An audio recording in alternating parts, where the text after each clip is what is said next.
I stared at the notification on my phone, my hands trembling so hard I almost dropped it. Your father's house at 2847 Maple Grove has a new buyer. Congratulations on your sale. While I was sitting in the ICU, holding Dad's hand as he struggled to remember my name, my brother and sister were celebrating a real estate closing with champagne. I watched the dots appear and disappear on our family group chat. Then finally, a message from my sister Vanessa. Don't worry about Dad's medical bills anymore. We took care of everything. Below it, a photo. My childhood home with a bright red SOLD sign. Marcus had added a champagne emoji. My father had Alzheimer's. He didn't even know what day it was. And they had just sold his house. I sat there in that sterile hospital room, the machines beeping their steady rhythm, and something inside me went very, very quiet. Not sad. Not angry yet. Just quiet, like a switch had flipped off. The nurse came in to check Dad's vitals. He looked at her and smiled. Is it time for school? He asked. He was 73 years old. I had been caring for him alone for 2 years. 2 years of missed promotions, cancelled dates, exhausted mornings. 2 years of Vanessa being too busy with the kids and Marcus being swamped at work to help. 2 years of me bathing my father, feeding him, reading to him when he forgot how to read. And they had sold his house. My phone buzzed again. Marcus, this time, we'll send you your share once we settle some debts Dad owed. Probably around $50K after everything. The house was worth $800,000. I knew because I had been the one managing Dad's finances, his medical appointments, his entire life. They had power of attorney. I had trusted them with it because I couldn't be in 2 places at once, and I needed to focus on his actual care. I didn't respond. I just sat there holding my father's hand, watching him sleep. I pulled up my laptop. Started looking through files. Dad's estate planning documents. The power of attorney paperwork I had helped him sign 3 years ago, back when he could still sign his own name, back when we all thought we were being responsible, preparing for the worst. I found the original will first. Clear, simple, notarized. The house would be split 3 ways. Equal shares. That was what Dad wanted. Then I found the sale documents in the email account I still had access to. The closing had happened yesterday. Yesterday, while I was feeding Dad pureed vegetables because he had forgotten how to chew solid food, the buyer had paid in full, $785,000 after fees. I did the math. Split 3 ways, that would be roughly $260,000 each. They were offering me $50,000. I kept digging. There was an email thread I hadn't been copied on, between Marcus and a lawyer I'd never heard of. Subject line, estate liquidation strategy. I opened it. My chest went tight. They had started this process 6 months ago. 6 months. Back when Dad could still sometimes recognize me, back when he would still ask about his house, wonder when he could go home. The lawyer had advised them to sell while Dad was still technically alive to avoid estate taxes. To use the power of attorney to expedite the sale. To categorize it as necessary medical liquidation. There was another document. An itemized bill, caregiver expenses incurred by Marcus Thompson and Vanessa Reed. I scrolled through it. $3,000 per month for visiting and emotional support. For 24 months. $72,000. I had visited Dad every single day for 2 years. They had come maybe once a month. For dinner. Which I cooked. There was more.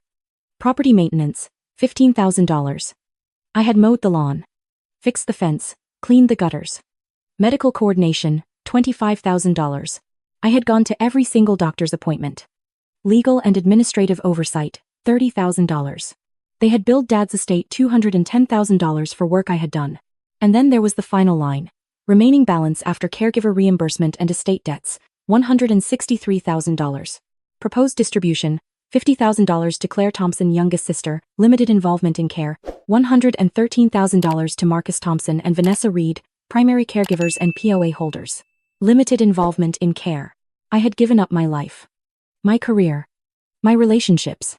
I had held my father while he cried because he couldn't remember where he was. I had cleaned him up when he had accidents. I had sung him the songs he used to sing to me, hoping somewhere in his fading mind he would remember. Limited involvement. The hospital room felt very small. Very cold. Dad stirred in his sleep, muttering something about his mother, who had been dead for 40 years. I didn't cry. I took screenshots. Every single email. Every document. Every itemized lie. Then I opened a new browser tab and started searching. Power of attorney fraud. Financial exploitation of elderly parents. How to report estate abuse. The first result was from the National Center on Elder Abuse. The second was from my state's Attorney General's office.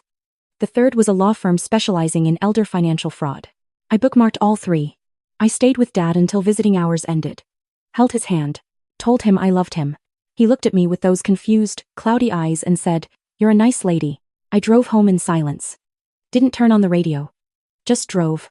My apartment felt different when I walked in. Smaller. Like I had outgrown it. Like I had outgrown a lot of things. I made coffee. Opened my laptop. Started writing. I wrote down every visit I'd made. Every meal I'd cooked. Every medication I'd administered. Every doctor's appointment I'd attended. 2 years of care, documented in a spreadsheet. Dates, times, receipts where I had them, witnesses where I didn't. Then I called the law firm. Left a voicemail. It was 11 p.m., but I left it anyway.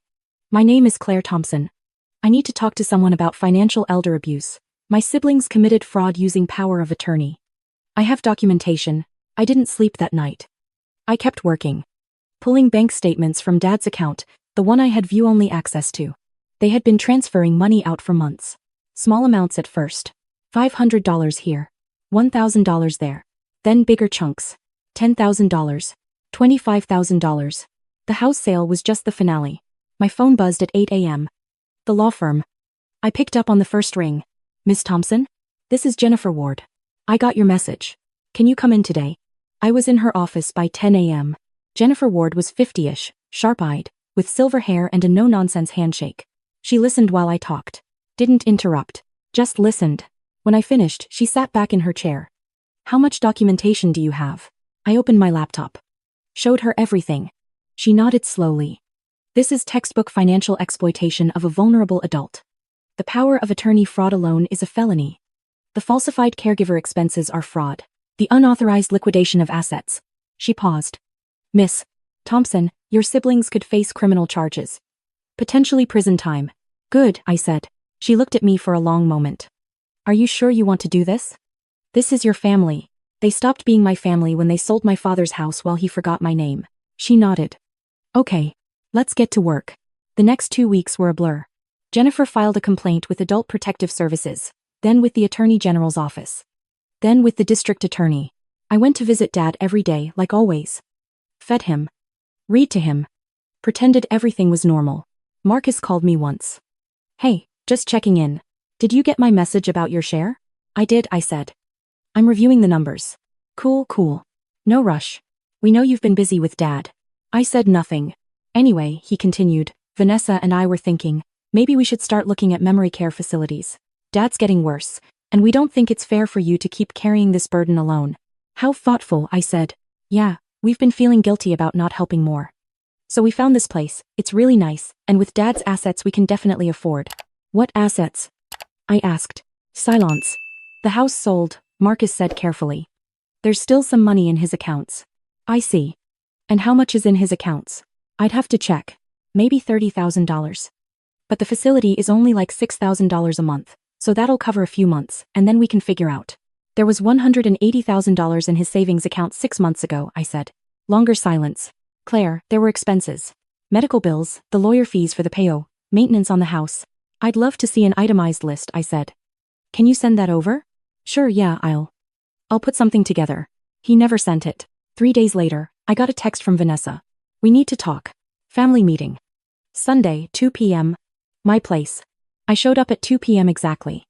Marcus and Vanessa were already there, sitting at her kitchen table with stacks of papers. They had dressed up. Business casual. Like this was a presentation. "Claire.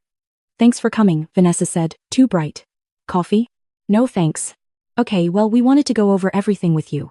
Make sure we're all on the same page about Dad's care going forward." Marcus slid a folder across the table. "Here's the breakdown of all the expenses.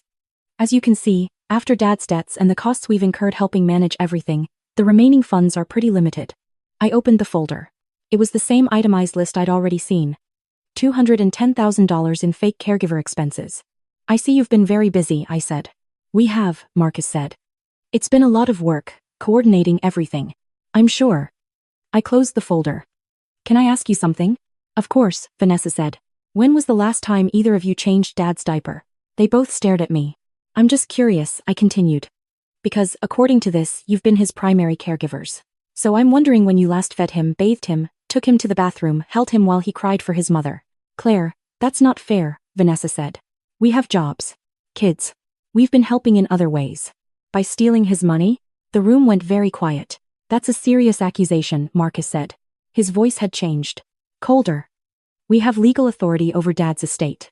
Everything we've done has been within our rights. You falsified caregiver expenses to embezzle $210,000 from a man with Alzheimer's. We provided care. I provided care.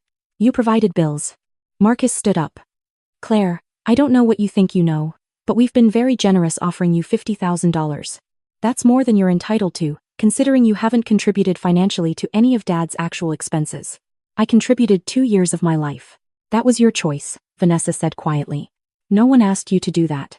I looked at her. Really looked at her. My sister. We had shared a room growing up. She had taught me how to braid my hair. I had been her maid of honor.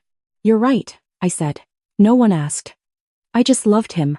I stood up, picked up my bag. Where are you going? Marcus demanded. We're not done. Yes, we are. I walked to the door. Then turned back. You should probably get a lawyer. A real one.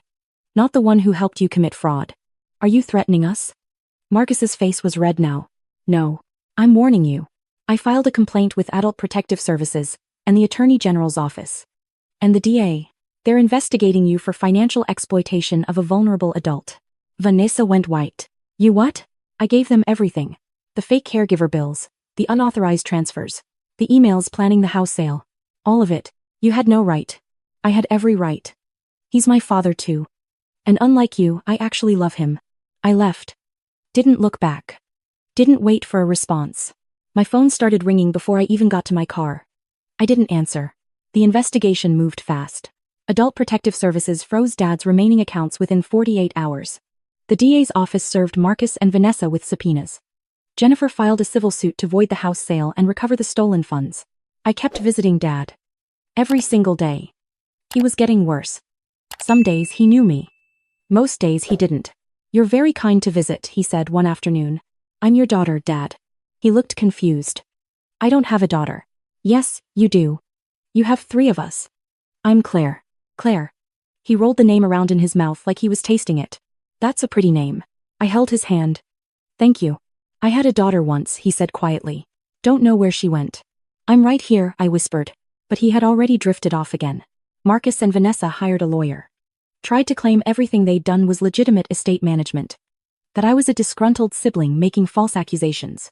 Then the forensic accountant's report came back. $340,000 in unauthorized transfers and fraudulent expenses, including $150,000 that had gone directly into Marcus's business account. Another $75,000 into Vanessa's personal checking, the rest scattered across fake bills and phantom expenses. The house sale had been the tip of the iceberg. The DA offered them a deal. Plead guilty to felony financial exploitation and fraud, return all the stolen funds, serve probation and community service, or go to trial and face up to 10 years in prison. They took the deal. The house sale was voided. The buyer got their money back. The house went into a proper estate trust, managed by a court-appointed guardian. Dad's accounts were restored. $520,000.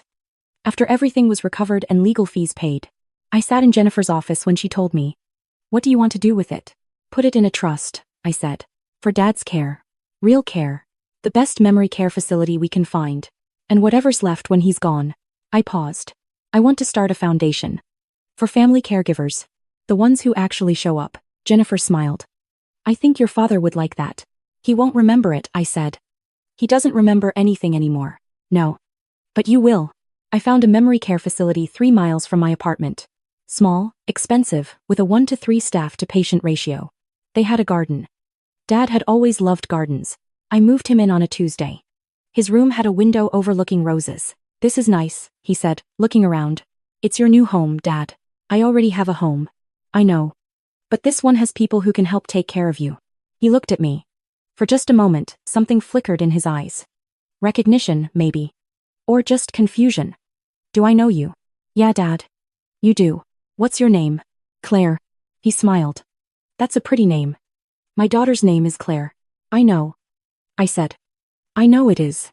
He forgot again by dinner. But it was okay. I visited him 3 times a week. Read to him. Walked with him in the garden. Held his hand. Marcus and Vanessa never came. Not once. I saw them at the courthouse for the sentencing hearing. They wouldn't look at me. Vanessa was crying. Marcus stared straight ahead. The judge gave them each 3 years probation, 500 hours community service, and ordered them to pay $180,000 in restitution. Jointly, you exploited your father's vulnerability for personal gain, the judge said. You betrayed the trust he placed in you as power of attorney. You stole from a man who couldn't defend himself. And you fabricated expenses to cover your theft. The only reason you're not going to prison is because the funds were recovered and your sister showed you more mercy than you deserved. After the hearing, Vanessa tried to approach me in the hallway. Claire, please. I walked past her. Marcus called me that night. I answered. You destroyed our family, he said. No, I replied. You did that when you chose money over Dad. We're your brother and sister. You were. You're not anymore. I didn't lose my family. I stopped carrying you. I hung up. Dad died 4 months later. Peacefully, in his sleep. I was there, holding his hand. The last thing he said to me was 2 days before. We were sitting in the garden, watching the roses. I like it here, he said. I'm glad. Dad. Someone takes good care of this place. They do. Reminds me of my daughter. She took good care of things too. What was her name? I asked. He thought hard. I don't remember. But I remember she was good. Very good. She sounds wonderful, I said. She was. We sat in silence, watching the flowers. At his funeral, it was just me and a handful of people from the care facility. His friends had mostly passed or forgotten him. His family. Well, I had his ashes scattered in the garden where we'd sat. Where he'd been happy, even if he hadn't known why. The foundation launched 6 months later. The Maple Grove Caregiver Fund. It provides grants to family members caring for relatives with Alzheimer's and dementia. Money for respite care, support groups, therapy. The things I had needed and never had. The first year, we helped 43 families. Marcus sent me an email on what would have been Dad's 75th birthday. I hope you're happy. You got what you wanted. I deleted it without responding. I didn't get what I wanted. I wanted my father back. I wanted my brother and sister to have been better people. I wanted to not have spent 2 years watching someone I loved disappear piece by piece. But what I got was this. I got to be the person who showed up. Who stayed. Who loved him. Even when he couldn't remember being loved. And I got to make sure that when my father's story ended, it didn't end with his children stealing from him while he forgot his own name. It ended with roses. And a daughter holding his hand. And a foundation that would help other families stay together instead of tearing each other apart. Marcus and Vanessa got their probation. Their community service. Their consequences. I got something different. I got to look at myself in the mirror every morning and know that when my father needed someone, I was there, not for his money. Not for what I could get. Just because he was my father. And I loved him. And in the end, that's the inheritance that mattered. Not the house.